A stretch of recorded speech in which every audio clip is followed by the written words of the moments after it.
And speaking of the fascinating stories of fighters, there's this amazing video. I'm not sure if you subscribe to mixed. What's his name? Mixed Molly Whoppery, something like that on YouTube. He has fantastic videos of different fighters, and he has one on Francis Ngannou, and he Uh, basically takes back how Francis started his whole career. His life is it's mind-boggling how he got where he is, but he's a champion right now, right? And congrats on that. It was an amazing win.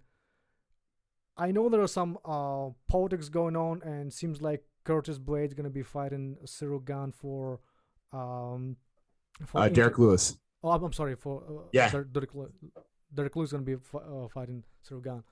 What's your how do you see that fight unfolding, and what's your take on this whole situation in general?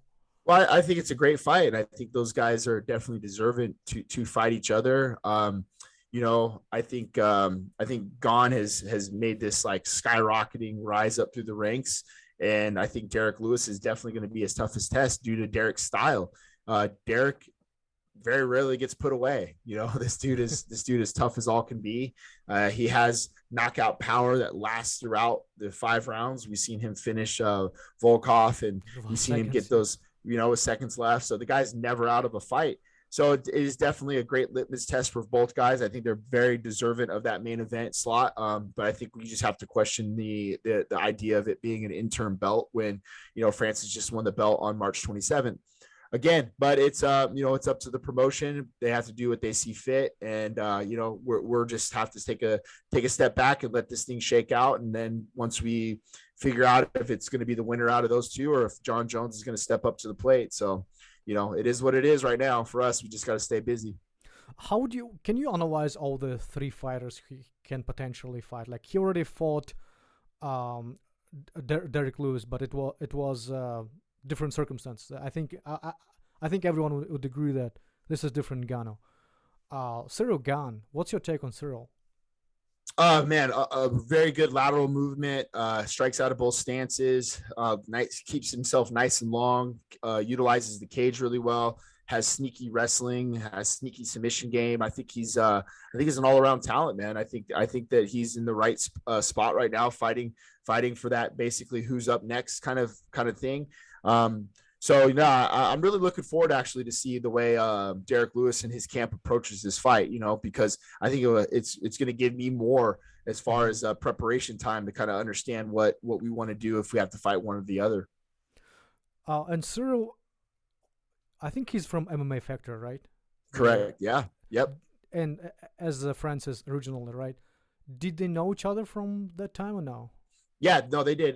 They've had some sparring sessions together. They knew each other from way back when, and Francis has some pretty good intel or insight on him. But again, like they haven't trained in however many Yes. years, and the growth and the process of where Gon is where he was to is now. You can never overlook his growth, man. He looks amazing in there, and I think this guy is rightfully in the position he is today.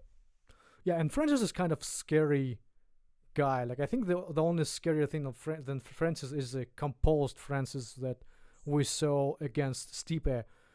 Uh, Walk me through the adjustments you guys made over the between two fights. Well, I think that was just it. We had to make him understand that if you hit a home run, it's worth the same amount of points, right?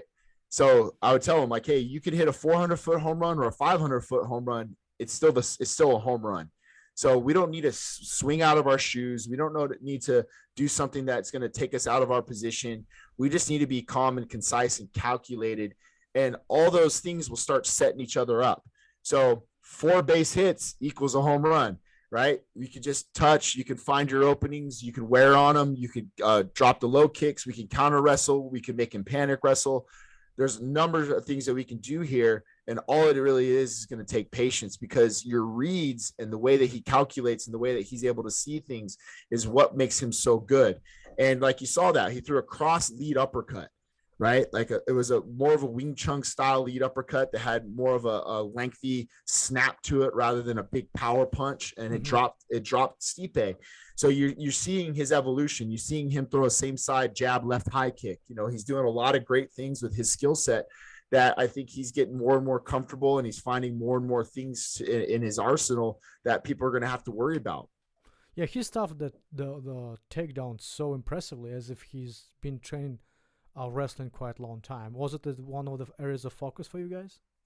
Oh, absolutely. I think it's been something that he's been working on, behind the scenes since he moved over here for this Curtis Blades 2 fight. He's been working with us for, I think, the last 7 fights now, but we haven't had to show that. We haven't had to show that at all because he's finished guys so early, and big credit to Dennis Davis, our wrestling coach here, Nate Pettit, all the guys in the room. We really meticulously broke down a couple things for him that we just wanted him to focus on. And he's really shown up and taken that within stride, because he knew, like, okay, if I can fix this one hole in my game, then I can be the best in the world, and fortunately for us, we hadn't had to really show it until the Stipe fight. And, we saw what he's capable of now. Yeah, even that didn't last too long. So Right. let's talk about Jon Jones. So he clearly is eyeing the heavyweight, even though it's kind of mixed messages from his social media. But I could tell that he gained weight, and there is a reason for that. When you look at Jon Jones, how would you try to solve that puzzle? Is it just take his head off? Is it the No, you can't. I think if that's the approach you're going to take, you're in for a long night. I don't think you can just go in there and try to take his head off, And I think when you look at Jon, his durability, his chin, his ability not to get hit, I kind of allude him to, like, if you're a Barry Sanders fan in football, Barry Sanders never got squared up. He never got hit completely clean. He was always able to kind of roll with the tackle or roll with the punch, and that same mentality. So I think you're in for a long night if you're going in there and try to just think you could walk through the man. So we have to be very strategic. There's a lot of things that I think that we have all, like, pen to paper right now on things we want to work on and we want to get better at. But obviously, hopefully we get that fight and you guys will be able to see those things. well, yeah, hopefully, yeah, true. Now, Francis. Yeah, man, Francis, man, he's become part of my family, and I think that's a common denominator when you talk about a lot of my fighters. But he's been a guy that it was a slow process for us to become as close as we were, which I love about that, because it was very organic. And I think, something that was never forced. But at the same time, when I first met him, I jumped his shit. Like, I wrote him because he was showing up late to practice. And one day I yelled at him for being late. And his manager's good. Yeah, I did a little bit. But ultimately I did it because I care about him and I love him and I want him to be successful, And so I told him, I say, hey, practice starts at 3:30. You need to be here at this time, and I don't want you to show up late because I see so much potential in you. And I think that you're cheating yourself by showing up late. I think that mentality kind of rubbed off on him. So his manager, Markel, called me that night, and I thought for sure Markel was going to, give me shit for yelling at him. And he said, hey, Francis was actually very happy that you said something about him being late. It showed that you cared and that you're not just a yes man. And I think that it's important that he has that in his life. What do you guys think about working together? And I said, I think we should slowly kind of see how this thing goes. And the more and more we were around one another, the more and more we would have fun, and kind of that brotherhood and camaraderie started to pick up. And, I cornered him for Junior Dos Santos. And then Jairzinho, and obviously for Stipe. So, but in that time, man, we've become very close friends, and he's just another part of my family, especially with the pandemic. He's at the house every day. He's damn near. So, and he's my brother. And like people can see that you have a picture of him with the belt like right behind you. Yeah, that's pretty cool. Yeah. So wait, when was the first fight? When did he join your gym? He joined the gym, the Curtis Blades 2 fight, but he was still using a lot of his guys from MMA Factory. I think Coach Dewey, a couple other people, but he didn't really have a solid foundation of what he wanted as far as the camp and coaches go. And he just came and jumped in the system. He just jumped in the system here at Extreme Couture, and I think that's a pat on the back to all the coaches that we have here. The guys just took him under his wing, and we just wanted to see the guy succeed. We weren't in it for anything other than we liked the guy. And I think once he felt comfortable and he knew that we were all had his back, the more and more you started to see, him feel comfortable around us. And, that's when things started really clicking. I think Cain Velasquez fight, he had asked me about cornering him and stuff, but there was a little bit of a conflict as far as travel. I was there, but I had a fighter and some other stuff was going on. But man, it just everything kind of works out for the reasons why. And I haven't really looked back, man. He's now that champion here at Extreme Couture.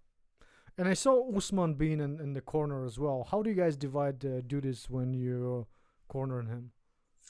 Well, if I'm the chief corner, head corner, whether you're the head or Dewey's the head, it doesn't really matter. I think it's important just to have clear, concise communication in the corner. I don't like a lot of people yelling and screaming stuff because it makes things chaotic in the corner.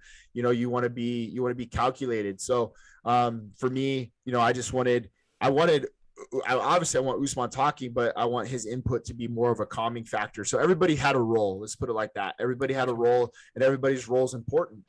So positive reinforcement, technical side of things. If you see something, hey, make sure you grab the wrist here, this or that. But you also don't want it to turn into white noise where all of a sudden there's 4 or 5 guys just fucking yelling and screaming. Yeah.